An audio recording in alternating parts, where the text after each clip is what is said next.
it from me. Oh yeah, I remember time when the getting on me. What's up, y'all? It's your boy TWS Tune. Y'all already know the vibes, you know what I'm saying? What y'all up to out there? What's up? Welcome to the third show, third episode of Together We Stand. You know what I'm saying? I'm waiting for my girly Net to get on this live, you know what I mean? I'm about to put the link so that you can go live in the comments right now. Peace. There it is. It's on there. While we wait for her to get on, we're going to listen to our next tape. Hey. Still comfortable. Like a hustle. Put it like a possible. Hey. Hey. I'ma spin again. Nigga.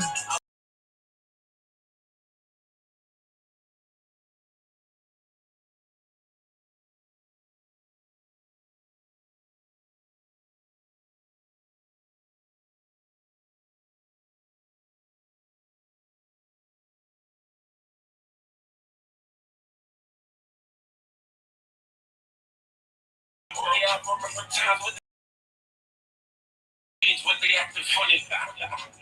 Let's get it. Hey. Hey. What's good? My bad. I was getting, ready or whatever because I just got out of work or whatever, and you know how that shit goes. And you can hear the little one. I already know how it is. So what's up, you guys? What's up? I heard that mixtape fire.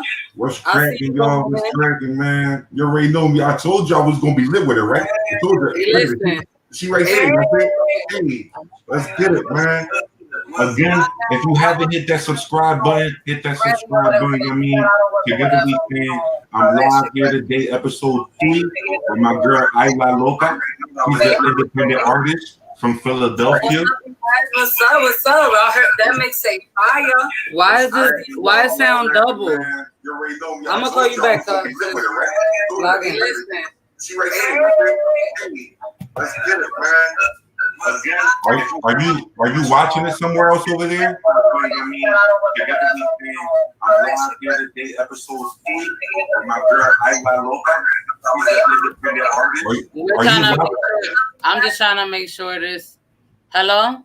Are you watching it from over there? Okay, I had to turn off my other YouTube. My bad. Yeah, that's yeah. I was like, what the fuck is going on here? It get real tricky. Yo. So again, this is episode 3. Yo, tune into TWS Tune Live right now, 215. Go tune in. No cat. Right. Let's get it. Yo. Everybody that's trying to FaceTime me, I'm sending them this way. No cat. So if you could introduce yourself, sexy, introduce yourself. Tell the people who you is, what you do. So my name is La Loca. On Instagram is at Ilalaloca_. So basically, I'm from Philly. I'm a Philly native. I'm Puerto Rican. My focus is on entertainment. I don't want to just do music. I want to do visuals. I want to do all type of producing, etc., etc. But my main thing is just being positive. My main thing is just being realistic with life. I'm just trying to be successful and get the fuck out this hood. Niggas need to get the fuck out of here. And I'm just trying to help my hood win. Like, I want to leave and make it so that I could come back and do some shit. Like, that's my real motive. No cap. Can I go get my blunt and my weed while you talk? Give me 2 seconds. Go ahead. Yo, man.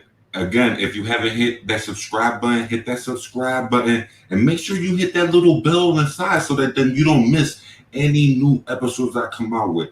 We about to get a little juicy into the situation. She get herself situated. I mean, you know how to have my situation situated. I bought a new camera for the webcam thing, but it's not working. It was not working with me just now, so I had to use the one on my joint. It looks pretty good. I can't complain. Yeah, I like this. Yeah. So I got a couple questions for you before we get real juicy into it. Go ahead, go ahead, go ahead. Start your shit. Start your shit. All right, so what drew you into the music industry? Like, So all my life I've did some type of entertainment music. So when I was younger, I used to play drums, bomba en plena. You know, like bomba, the bomba and plena. That can you explain what that is for them real quick? so bomba en plena is like, you know, that traditional African drum, but from Puerto Rico. It originated from Africa, of course. But you know, in Puerto Rico they add their little sazon to that joint, you know what I mean? Right. But that growing up, I was in a couple pageants. I used to be at El Taller Puertorriqueño. You ever? It was on Fifth Street on 500, and now they made a new one. That's a club, right? Yeah, it was like it was like a rec center for the Latins in our hood. I think I've been there before. So right. I feel like everybody from our generation had, because that was like our YMCA from North. Right. Okay. So I did that, and then my stepfather used to work with Gran Combo, which is like a big salsa group in Puerto Rico, and that opened my eyes up to like that world, like all the artists, like just behind the scenes on things. And I used to love how Gran Combo controlled the crowd. I love watching how happy people was. It's a beautiful thing. You feel me what I'm saying? Like they doing their thing, and it was live, and it was pure. Like it was real pure. Like everybody that was there because they fucked with that group. It was, right. And that was all from first of all, mind you, they songs like 10 minutes long and shit. Niggas dancing salsa about to die. You hear me? About to die, sweating. You hear? Like what? Sweating. And it was like, and it was just the connection spiritually that I saw. Okay. Between them and their fans. And that always made me want to be an entertainer.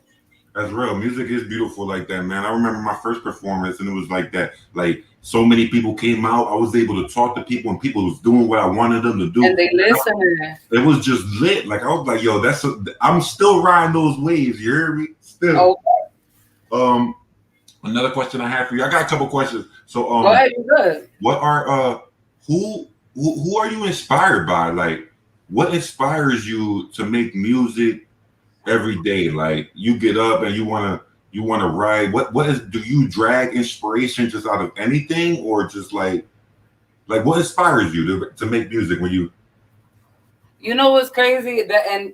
This might be a reason why it takes me so long to actually drop shit and to put certain songs together, because I literally try to do things as I'm living.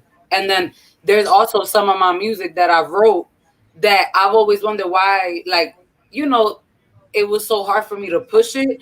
And what it came down to was, like, until I lived that moment, like a lot of songs that I wrote before I get lost, a lot of songs that I wrote older and they were from like before are actually happening now. Okay. So it was crazy to see that part.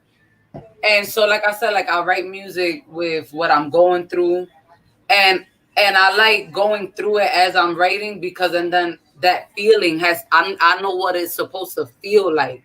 Right. As opposed when you just doing something out of just being in the, like, you know, like you just made something. You know what I mean? Right. No, I feel you. No cap. So I use my friends. I use my friends. I use my city as a muse. Any little thotties I'm fucking with, you know? Just about anything you'll roll with it. Like, I feel you though. Yeah.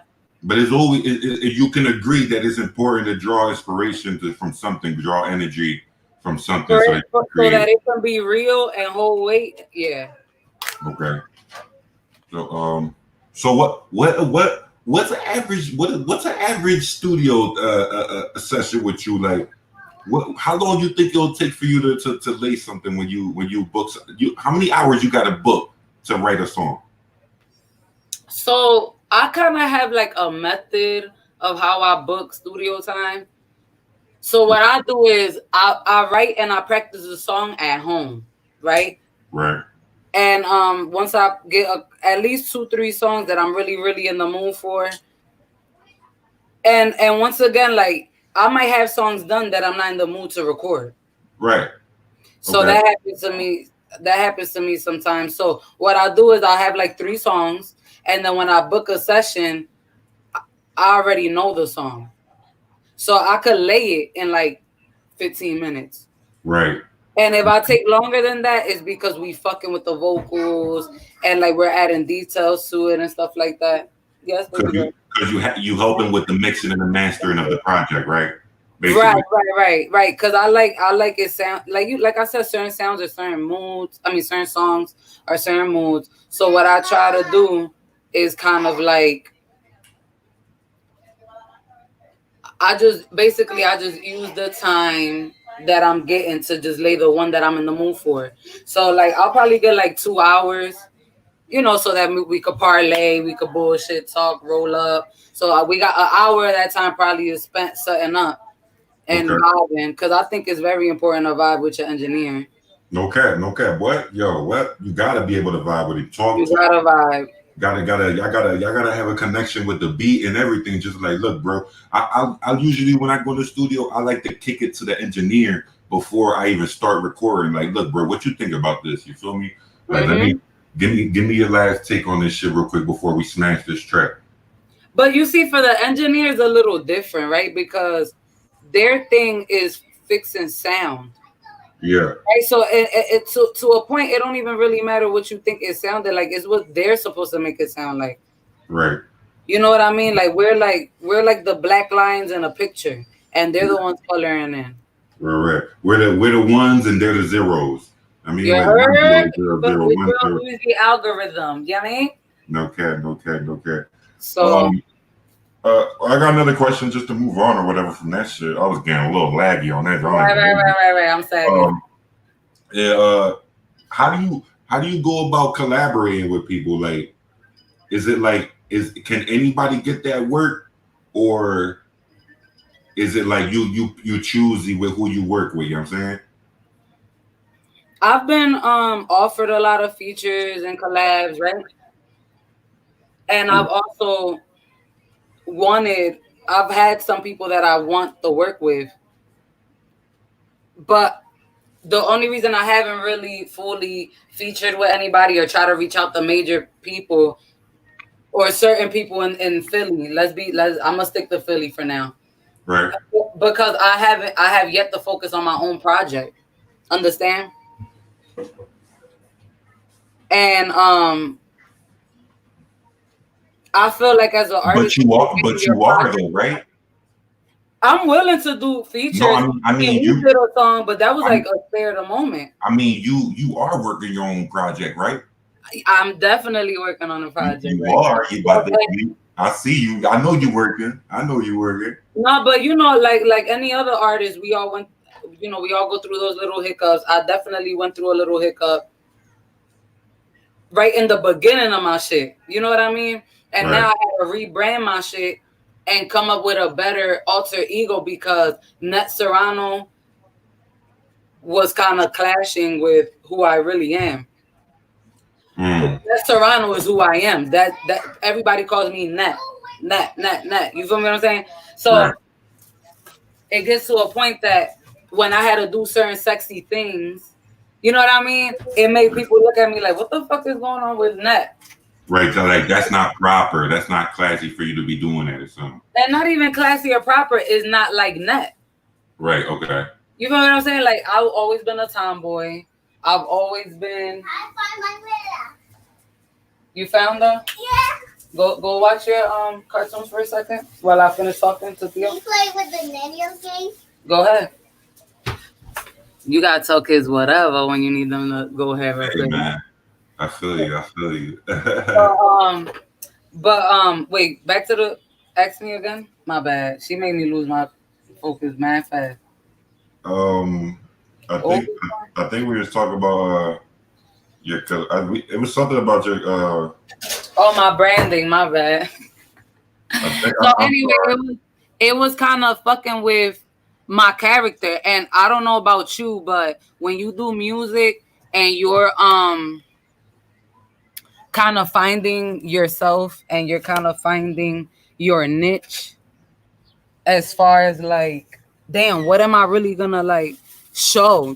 I feel like music makes you find yourself, right, as a person. Okay. And if you're not strong in who you are in this industry, my nigga, you get chewed the fuck up. That shit is cutthroat like a motherfucker. You right about that, sister. No So cap. it was so I was like, damn, how the fuck am I gonna separate my reputation from when I start doing some real sensual shit? I don't want people to look at me sideways. You know what I mean? Like I wanted Right. people to separate me as well. So that's how La Loca came about. I'm crazy as hell anyway, so that ain't no like secret. And you know, like I just felt like that allowed me to open up a little more. I needed a different name. Yo, somebody just commented that they said facts with the kids thing. Yo, real rap. Okay, gotta make sure they whatever. On chill mode. You gotta be like, yo, tranquilo, before you get a cocotazo real quick. I'm busy. So let me get you another question. Dale. Have you how do you deal with performance anxiety? That's a good one. You know what's crazy? I'm more shy in front of smaller crowds than if I was like in a big ass crowd. No cap. I feel you though. You get what I mean? Yeah, no, because a big crowd is like this for me. You don't have to look at everybody. Right? It's like, what's up? Right. A small John, you know, these 5'4" motherfuckers looking right at you. Like. Right, and I feel like it's because you could see their reaction a lot faster. Yeah. My bad. Okay. Also, like some people might not understand it. You know what I mean? Yeah. Like it's definitely certain vibes and sound waves that you catch on to as even like when you being entertained. Like I don't know about you, but when Beyonce come on, that bitch gives me goosebumps. Like when she hits certain notes, when she hits certain drops. I love some Beyonce, no cap. I mean, she was just the best example because she's the best at that when it comes to like adrenaline pumping and getting your adrenaline up. Yeah. And knowing when to do it is like vicious. She's vicious with that shit. So, you know. Tell me, where is your favorite place to perform at? You've performed at a couple of places. I know I've seen you around at a couple of places. Tell me. I used to love performing at the TLO. TLO. Yeah, Chalk. Shout out to BB and Chalk. That's my baby. Her show was real exposure 215. Okay. And she's out in Cali now and she's doing her thing. But she believed in me a lot. And that's when I was like Chocolate Thunder. I was just doing shit for fun. Like Chocolate Thunder. I remember Chocolate Thunder. Yeah. Only certain people in Philly know about that. So they the real riders if they've been around for Chocolate Thunder. Word. Chocolate Thunder. Listen, that name literally was just because Instagram had just started, and you know how everybody had their name like solidified, and mine was Chocolate Thunder. Yo, real quick, since this is my first question live, Zachary, he wants to know, how do you deal with the pressure of other people around you expecting certain content or actions? That's a good question, Zachary. It's a very good question, actually. You know how again, that's where the you knowing who you are comes in. Because you do, in the beginning, I did catch myself always like kind of going off of people's reactions. Like if people could make one face and they probably thinking about something else, right? And they make one face and I'm like, no, I'm changing that. Like it was at that point in the beginning. You know what I mean? Like it was real. Like I had to get real secure with myself real quick. And I'm like my biggest critic, and you are too. Like you know how you critique your shit, like okay. Like, and it could sound really good, and you still find a flaw in that bitch. Like it just don't matter. But knowing who you are and what message you're trying to put out is what actually secures my thoughts. Like if somebody got an opinion, I'll take into consideration. You always got to be a good ball player. You know what I mean? Okay. Like constructive criticism is I appreciate constructive criticism in my life. So basically what you're saying, as long as you solid on who you are, is like it doesn't really matter what they're expecting of you. Right, because what everybody thinks isn't what's real. You know what I mean? Like you could think and want something to be what you want it to be First of all, you know how many times I was mad that I heard a song and the video didn't match what I thought in my fucking head? Right. And he's done it a couple times. Who else did that shit a couple of times? Fucking Rihanna, I think, did that shit to me a couple of times. Be like, damn, bitch, like I wanted you to do this, not that. Like, you know what I mean? But at the end of the day, you gotta respect what they're trying to tell you. Okay. So, you know. All right, so that's the answer to that. Question, last question, right? What advice would you have for your past you right now? Get your own equipment. Get your own equipment. Yeah, I wish I would have like learned. First of all, my stepdad used to bug the shit out of me about playing the piano growing up, right? Because like I said, he was in the industry, so he knew exactly what I needed to do. I was just being hard-headed. I was being hard-headed as fuck. And he bought me a piano, I remember. He threw that shit on my bed and was like, bitch, like, learn how to play this shit, basically. And I'm like, no, it's boring. The piano's so boring. And that's when Alicia Keys had first came out, too. So it was like, I was just being hard-headed, to be honest. And if I would have learned that back then when I was younger, I feel like now I would have had the equipment and everything, and I would have been like engineering my own shit. Like I would have been able. I wish I could like record myself. You know what I mean? Like I worked in studios. I know what music is supposed to sound like. I know the idea of, you know, what's radio ready and what's mixed. I didn't know what mixed meant. Like, right. Oh, you mix and master song. What the fuck is that? And then when you hear the differences, you like, oh shit. Right. Because I thought in the beginning it was just a record on a beat. That's it. And that's that.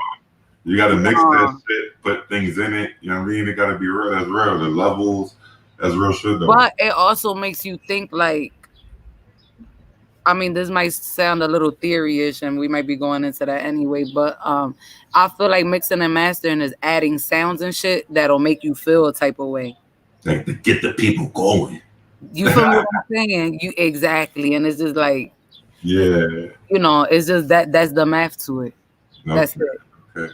Yo, at this point, I want to thank that Zachary again for his great question and whatnot. Thank you, Zach.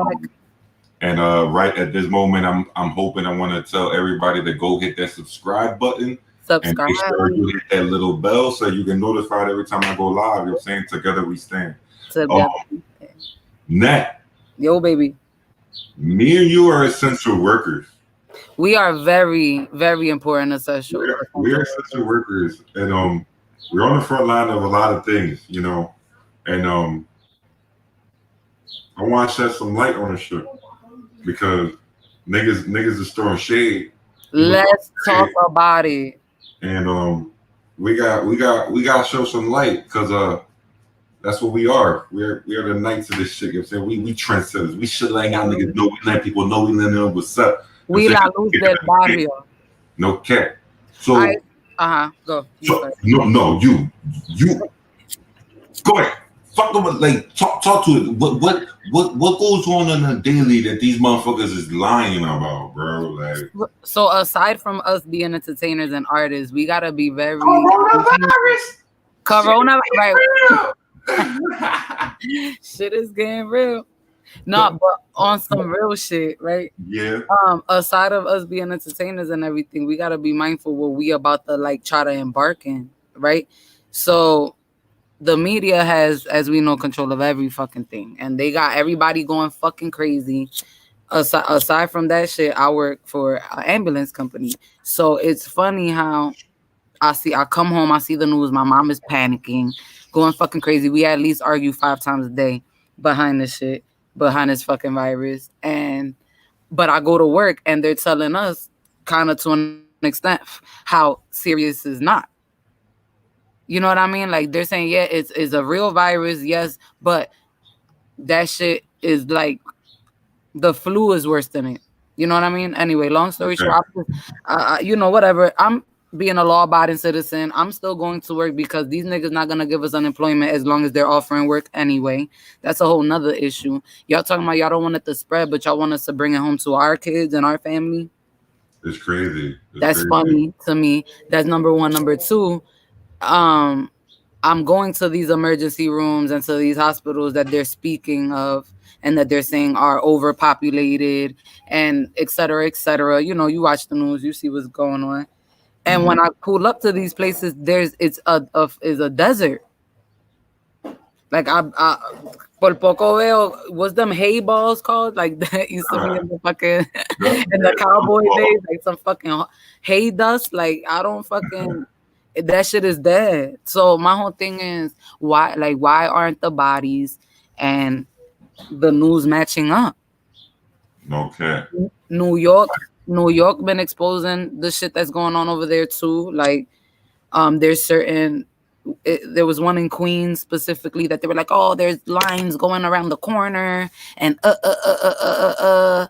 and niggas is pulling up like, yo, I've been here an hour and it hasn't been one line. Like nobody's pulling up to these shits. And if it's like a couple people, it'd be like the minimal, like it's not like what they're making it seem. Like, are people catching it? Yes. Are people testing positive for it? Yes. Is it beatable? Yes. Right now, my best friend has it. One of your best friends have it right now? One of my best friends has it right now. She says that she just feels like she has the flu really bad. The only thing about it, she's like, the only thing is like it takes a little longer to beat. You know what I mean? She's like, I've been sick for like a week and some change. Okay, I'm gonna play a little bit of a little scene that we showed you while we were live and at some facility in Philadelphia. So is that Temple? Yeah, that's Temple Hospital. And they talking about all his beds on everywhere. They even started trying to say like, oh, they only got the COVID patients on one floor, but that's not true because completely empty hallways. It's completely empty.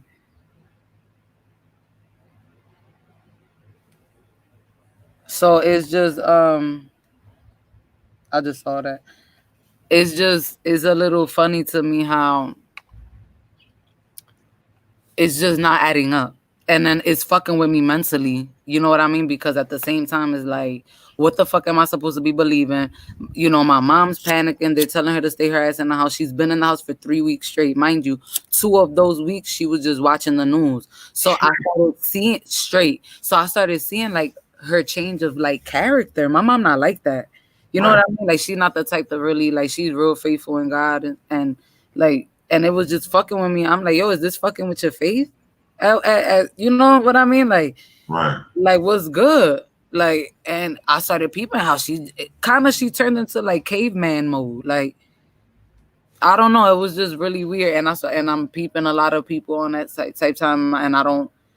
Is very overwhelming for essential workers because we at work outside every day in this shit. So we don't even know, like, are we supposed to be scared right now?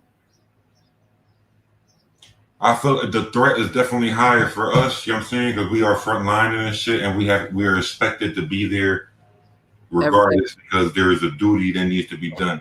What he says, y'all educate and really appreciate here. Jefferson was all set up with tents with no one out there. No cap though. There was a scene of me and her, we was talking live and she was showing that there was a whole little tent outside of one of these facilities and nobody was in that test. There was a fucking barricade in front of it. Some people couldn't be getting tested. You know what I'm saying?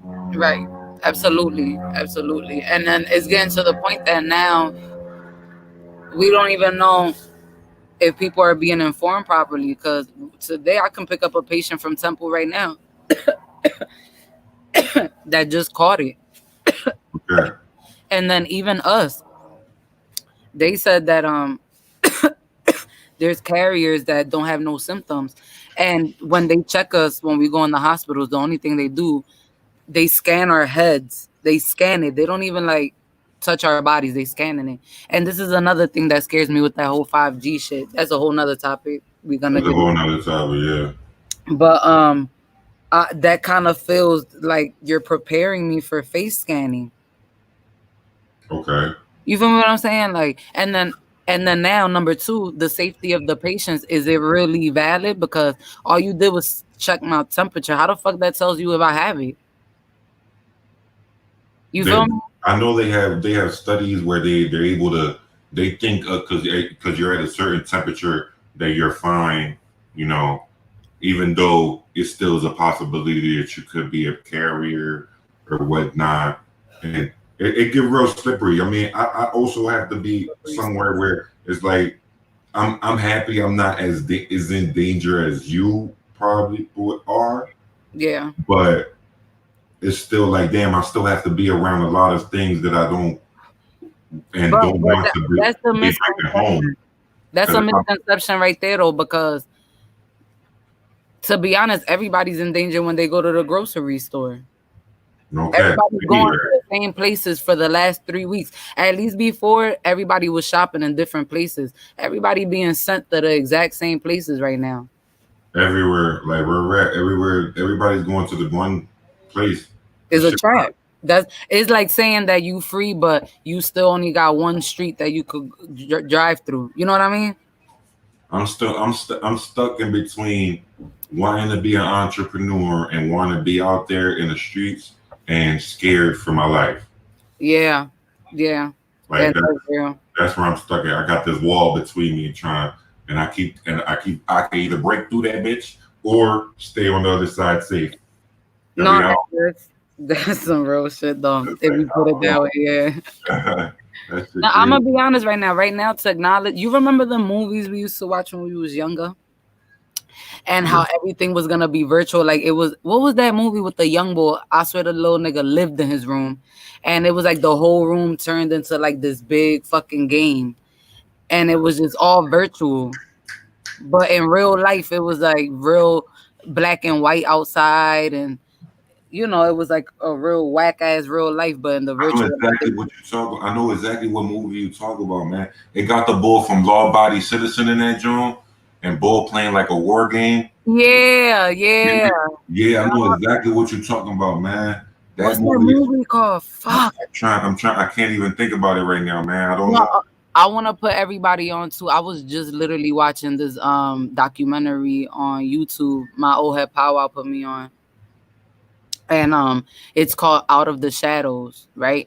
And it's just a quick run through. It's just about this these stunt doubles people, like stunt doubles from the movies, like from Matrix and all of that shit. So they basically started exposing the pedophilism in Hollywood and sex trafficking and shit like that. But basically like about brainwashing, you know what I mean?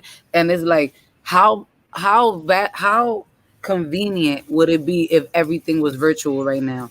Like school's virtual. They don't gotta pay for the school buildings and shit like that. You know how much money they're gonna save? It's crazy. It's just super convenient. Super. And then with the news and shit like that, like I don't want everybody to go fucking crazy behind it. Man, I'm not trying to shed any fear in this place. Because together I just want to calm everybody down. I just want people to wake up. I'm not showing the ERs empty to say, oh, just go the fuck outside and touch everything. That's not what we're saying. All we're saying is that we want people to calm the fuck down and see the bigger picture. Just be safe. There's a time and era where you need to be safer. Even though you've been having to wash your hands and clean your face and whatnot, you got to do that shit more now. No, and it's not just remember, it's not just a physical fight. This is also mental too. A lot of mental illness is coming out at this time. A lot of people are committing suicides behind this shit. A lot of people are like going through depression right now. Okay. You feel what I'm saying? Like it's a lot deeper than just the physical part. Now we dealing with real life shit. Okay, but awesome shit. I feel like we could take over this shit as long as we stand together as a people, because we are the people. That's forever why I fuck with your movement. I think that's something that us in Badlands we really need. I think this is something that is very, very necessary. We need to understand that us as a unit here in Badlands, they can't run us over. Fuck everybody else at this point. If people catch on and they start doing the same thing, lit. But sometimes it's okay to fend for your own, you know what I mean? And we need to all really stick together. We need to be together. And we need to take Puerto Rico, for example, the way they stood together and took their governor out, and that nigga was a fucking nut. You know what I mean? Whole problem. He was a nut. He was a robber. Shit real, that man. nigga was a robber. Nat, man, it was amazing interviewing you and talking to you today. Thank you. Thank you for Um, the opportunity. please get my man Zachary. He says he wants to follow us on IG. Give these people where we can find you and your music at. So as far as La Loca, like I said, I'm rebranding. So all my shit is gonna be on Instagram. Anything new, any sneak peeks, everything is gonna be on IG only for now until everybody gets used to me. And you can find me at Ilalaloca _ the way you see it right on the screen. And you can follow me, stay updated. Me and Soon work together a lot. Thorough as person. He's always into something positive. He always making moves. I really, really respect you. That's you already know how it get down over here. You already know, cuz. Okay. But and then you. Yeah. No, I was, baby. I give you. You got. They got to tell. Yeah, I gotta let them hear you. But listen, I Y'all mean, hear me? I'm TWS Tune. You know what I'm saying? You can find me on Instagram and TWS Tune Official, or you can hit me on my business page. Together we stand 215, and we can work. We do a plethora of things over there. You know what I'm saying? Like I'm saying, I'll be working with my girl a lot. You know what I'm saying? Shout out to La Loca. You know what I'm saying? We're doing a lot of things. You know what I'm saying? 2020 is gonna be a big year, regardless of the bullshit. Listen, fuck that. We gonna tape this whole thing. Our great grandkids gonna be like, damn, they was bosses. They Real used to shit. buy that weird shit. Yes, we did. Yes, I we did. mean, and I want to leave y'all with one last message, man. That together we stand. I mean, God bless y'all and be safe. Wash your God bless. fucking hands. God damn Wash it. your fucking hands, please. Shit. Dirty butt. All right.